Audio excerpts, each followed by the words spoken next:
Mumbai cruise drugs मामले में हर रोज़ नया मोड़ सामने आ रहा है। हर रोज़ नए इंकिशाफात और नए सवालात खड़े हो रहे हैं। नए लोगों के नाम भी सामने आ रहे हैं। आर्यन खान को जमानत ज़रूर मिल गई है, लेकिन पूछताछ के लिए उन्हें बार बार बुलाया जा रहा है। वहीं आपको बता दें कि मुंबई के निगरां वजीर असलम शेख पर भी सवाल उठे हैं, जिस पर उन्होंने कहा कि पहले दिन से महाराष्ट्र हुकूमत को बदनाम करने की साजिश रची जा रही है।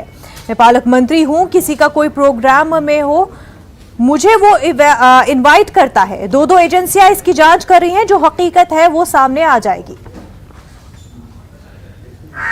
महाराष्ट्र सरकार को बदनाम करने की और महाराष्ट्र सरकार को गिराने की साजिश डे 1 से हो रही है। जिस दिन शपथ विधि हुई उसके बाद तुरंत जो है भारतीय जनता पार्टी के बड़े नेताओं के थ्रू जो है महाराष्ट्र सरकार को बदनाम करना और महाराष्ट्र सरकार अब गिरेगी तब गिरेगी, ऐसा आपने सभी चैनल ने दिखाने का काम किया है।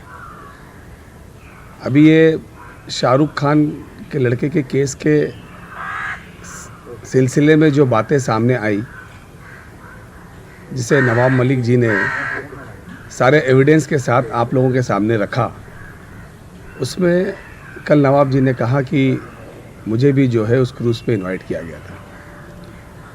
मुझे ये कासिफ नाम का जो आदमी है, जिसे मैं जानता नहीं और इससे पहले भी मैं कभी उससे मिल नहीं चुका हूँ, उसने मुझे इस पार्टी के लिए जो है आमंत्रित किया गया।